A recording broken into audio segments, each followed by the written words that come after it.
Hello again, everybody. Thetimic's back with more of AI War Fleet Command, the beginner walkthrough, and we're ready to strike out for our next area off on the right of the galaxy. Want to get into those advanced factories, Starship, Constructor, all of that area.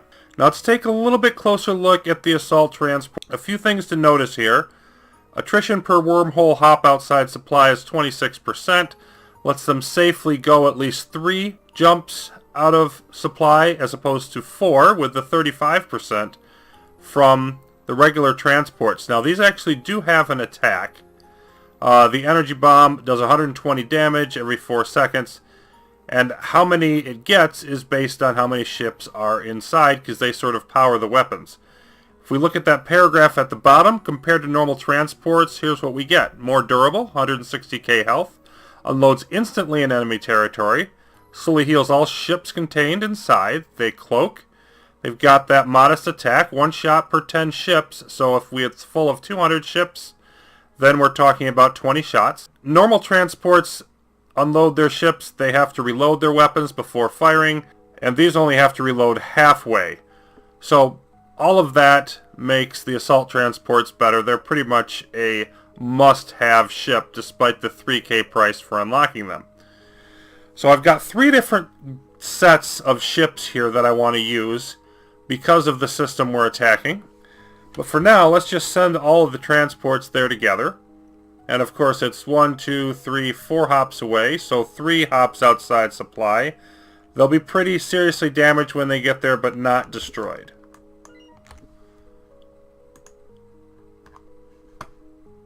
And they're going to pop in here soon. There they are, and of course they're not getting hit because they're cloaked. These things can't detect cloaking. We took out the Tachyon Sentinels, so we might as well just head over to our destination. Until they get here, they're not going to be fired on. And there they are. Let's get out of range right away. We've got MLRS posts nearby. There's 3 MLRS posts in this system, but just the one Mark 1 ion cannon right there. None of these have any force fields. It's all the same type of guard post, which sort of lends itself to a bit of strategy. So the first group that I'm going to unload here is not susceptible to the MLRS post, and they're at least Mark II fleet ships or higher so that they can't be insta-killed by the ion cannon. So let's grab those. And we're going to take out that ion cannon with these ships. And of course it's going to be the Raptors that get there first. Bingo. Now, stop it there. We want to take another group and unload them. And these are the Mark 1 ships that are not vulnerable to the MLRS guard posts. The ones that are, we shouldn't need to sacrifice them, so we're just going to leave them in the transports until we take the system.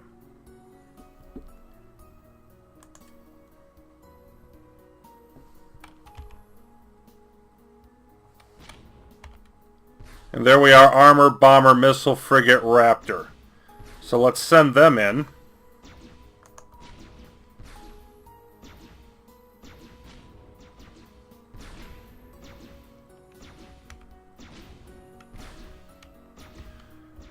And then let's take out this,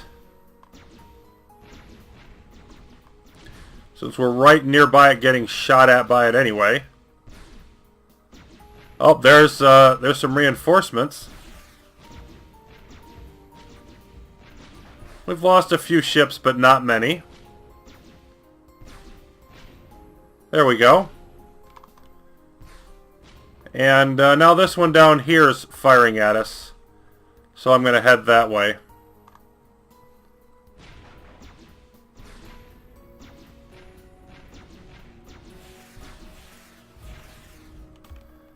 And let's get everybody there as quickly as they can go.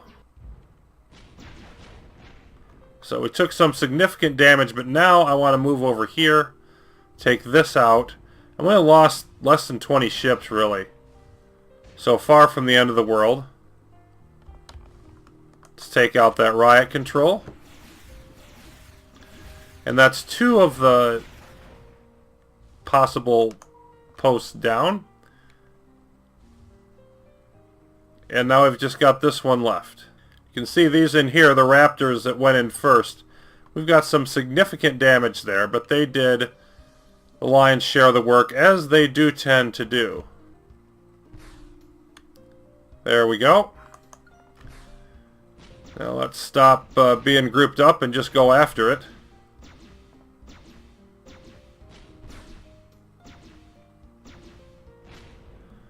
Bingo. And now we can unload the rest of our ships. You can see we've got almost 1,000 of them now. So now we've got 2 systems over here. We took Urio and we got the Mark V armor ships from there. That brought our fleet up to a little over 1,000. And I didn't do anything overly complicated. I just took the whole fleet and smashed this Mark II planet, Geoboom. Now that's in our control. I did logistic command stations on both. Didn't want to spend the effort to do the military ones. Didn't think it was worth it. I'm starting to do some research. This planet is almost got all the knowledge acquired, and then we'll switch into there. And we did a little more scouting. Now this is just a standard Mark II. This is a Mark IV with nothing that interests us. Don't have to worry about those. We also, these 2 over here we didn't have before. There's nothing here that's interesting, but there we've got a backup design server, and that is the plane, or as it's usually known, the space plane, whichever, which is a small, annoying, slightly annoying cloaked ship that you can build in large number. They're pretty cool. Could do with them, could do without them, but as long as they're there, we might as well grab them. So I'm probably going to want to do a hacking effort there. Goodness knows we have plenty of it. That would take 75. We'd still have over 100 hacking if we wanted to use it anywhere else. So I think that would be a good task. So we want to get the advanced factory here. The Mark V bomber there. That's the Starship bomber version. And then hack this. So there's still plenty to keep us busy over in this area of space. Now, defenses-wise, I did not build a bunch of them, and that's partly because I'm going to be, closing off some of these, like we're going to take Quigale, for example. They didn't build a huge amount of turrets, a moderate amount, just so we have some protection up. We've got a big fleet nearby. I built a couple more space docks, if I can zoom in properly, and then the Starship Constructor here to build all of our new stuff. Now, we also do have, because we got that, or the advanced Starship Constructor from Geoboom, we have these in service now. The Mark IV flagship, 130% attack bonus, so that's pretty exciting. And I, made this another planet where we've got a whole bunch of Mark II engineer drones to speed everything up. Energy going up a little bit, go up more as we spend more time out here, but of course we've been building more ships. Those new flagships and the Mark V armor fleet ships have taken a bit of a bite out of that. But it's all going well so far. Time to move on with those additional attacks. Now this proved a little bit interesting here, setting up the first attack, because we want to take out the ion cannon. But this Needler post, most of our ships are vulnerable to either the Needler post or the ion cannon. Even our flagship is vulnerable to that Needler. And see, the MLRS is pounding us out here. So that's a little interesting. But we actually didn't lose very much. Only came in with just over 200 ships. 218. And then, still got 200 of them. And that's out of the way. So then I felt like, well, I can just bring in the rest of the fleet. And you know what, let's just move away. Bring in the rest of the fleet and smash the MLRS, and we should be good to go. While defenses build up in that latest conquest, our second Mark IV plant to go down, big thing there is no force fields. We've got a pretty big reprisal coming here. 142 Mark II armor ships.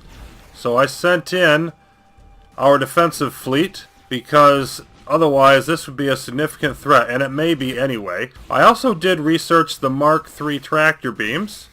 Those can handle 150 ships each, so we'll only need 2 per wormhole. And the thing about that is, it only costs $12.50. We're going to need them soon. We don't need them quite yet, but we're going to need them soon. Didn't cost a lot of knowledge, so I just knocked that out. You can see these are slowly dying, just like they did before, even more slowly. But it looks like we're holding fine here. They did knock out, you know, one of these, but then, yeah, there it goes again. And the remains rebuilder, we'll get to see them in action at some point, because they're going to come out here and revive it. There they go. And they come over here, and the engineer rebuilds. And so they're not doing enough damage to push us back. So it's just a grind, a struggle to knock them out. Looks like we're pretty safe, and I can just sort of ignore this and go on with what I was doing. So let's check in on Quigeo. There it is. And we've got, I spent more on turrets here because I think this is going to be a significant one. Went with the Mark II military and the Mark II force field. I want to be able to hang on to this advanced factory. Oh, and there's 64 more bombers, Mark II, coming to Mergsy. Now, it's interesting that they're getting Mark II ones. I'm guessing they're going to come from Aegitus now, and that's probably why they're getting the better ones. Yeah, and actually, they'd have to either come from there or here.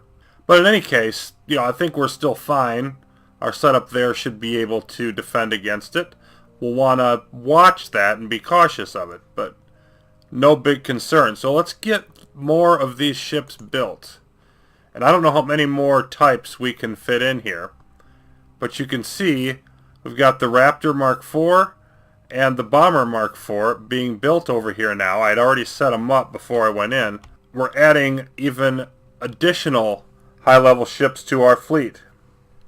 So once those are done, we're going to have some serious firepower on our hands. Now, a couple more things that we want to look at here. First of all, this Mark IV Scout. And at first glance, it's not that impressive. 120 health, only 58 speed. If we look at the Mark II Scout, it's 290 speed. The Mark III is, there it is, 530 speed. So why is this one so slow? Well, it has one special thing that makes it a lot more worthwhile. And that is, in the middle there, if you look at the immunities, most of those are the same, but it is immune to tachyon beams. In other words, it literally cannot be detected by anything. We could send it to an AI homeworld. It'll just sit there on the edge and laugh at them. All of the tachyon sentinels that they have at their wormholes, irrelevant. So that's why you can only build one of these, because they're basically the ultimate scout. What we're going to do here is going to use the alt-right click, the context menu, and we're going to auto-explore. And it'll just go around. It's going to try to find planets that we haven't explored, and it's going to go tell us what's on them. Now, it's not going to stay there and give us real-time data, of course, but it's going to meander on its own path throughout the galaxy and explore the rest of it for us. Once we get this, the traditional method of scouting is only good for putting pickets up, because this thing is going to be able to go anywhere. It's never going to get blown up because it's never going to get shot at. And then we can plan our route through the rest of the galaxy. So if we do that, it automatically goes on its way. Slowly, but it's going. Now, let's take a look also back at the homeworld that we found. Wichinesi? Whatever it's called. Okay. Now, remember we had external immunity like 6 times or whatever? After taking out those B secondary core shield generators, these are now down to just 2. And I'm guessing that there's more A prime generators out there. And we only have to take out all but 1. So if those are the only ones that are left, then we only need 1 more. So while we're working on finishing up everything else over here, we'll let that scout go around. It's going to tell us what all is left. And then we're going to decide how to plot a path through the rest of the galaxy. So we're close to discovering what our final moves need to be in order to get in range of both of the enemy homeworlds. Okay, now it's time to take Pohar here, which is a Mark III planet. That's the one we're going to get the Mark V Starship bombers from. And frankly, we almost certainly don't need to take it. It might very well be better not to take it, but I'm going to do it just because. And it is a little bit of an interesting nut to crack. It's got 3 Mark III MLRS posts, a Mark III missile post, no ion cannon. It has a barracks, and the real kicker is every single one of those 4 guard posts is covered by a Mark III force field of 1.7 million, roughly, health. Our first little deal here is most of our fleet is not bad against the MLRS posts. And so we're going to try to take out one of those, take out the barracks. That's what the majority of the fleet is. The rest of it over here, less than 400 ships, and half of them laser Gatlings. Those are vulnerable to it, so we're just going to leave them behind. Should be able to tackle this without it. So that's stage 1.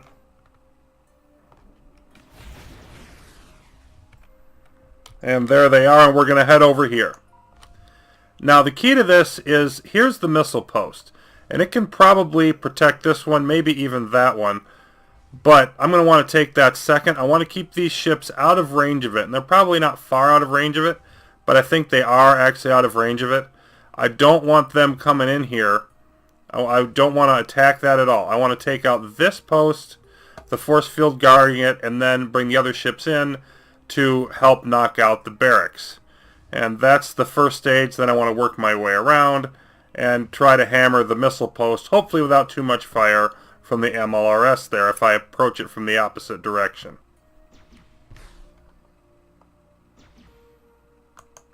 Okay, now we're in business on the attack. Everybody get in there and blast that thing. Which could take a while. Hey, it's already down 15%. Of course, we do have a big, powerful fleet. We got plasma siege starships. We're going to need every little last bit of that firepower. It's actually going down pretty well. Already down half. We haven't lost very many ships at all. Cool. Yeah, that was less painful than I expected. Okay, let's bring in the reinforcements, shall we?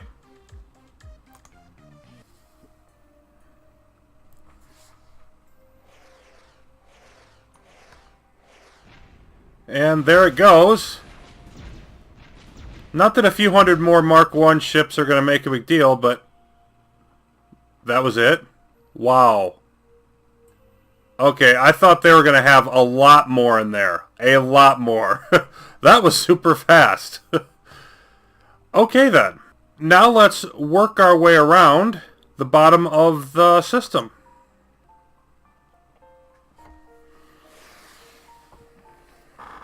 Oh, it's firing on us now, so we better get in business. Couldn't quite sneak all the way around it. And of course, we're just going to do massive firepower here, take it down as quick as we can. It's strong, but it only can target 5 ships at once. And as quickly as we should be able to take it down, that shouldn't matter a whole lot. We're staying out of range of the MLRS so far, which is my main concern over here, just to not be fighting both of them at once.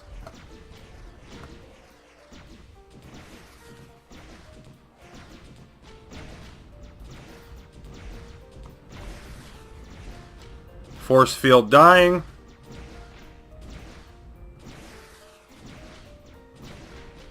And there's a decent amount of ships around it. There was a decent amount of ships around it. There we go. Okay, get out of range. And that should really do it, because we should be able to wrap up and another system falls to the human rebellion. Okay, now everything is set up in Pohar, and look at what's happened here. Our scout is somewhere around here, but it doesn't really matter where it is, because it's scouted out every single planet in the galaxy that we didn't know about anyway. So now we know what's at all of them.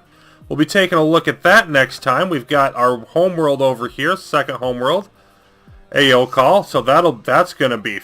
But we know where both of them are. We can create a plan for how we're going to want to move through the rest, what planets we're going to want to take, which ones are we going to leave. And so it's time to formulate our final strategy in terms of closing the net and preparing to strike for victory at the AI homeworlds. So we'll take a big step in that direction in our next episode. Until then, thanks for watching. More AI War Fleet Command coming up soon.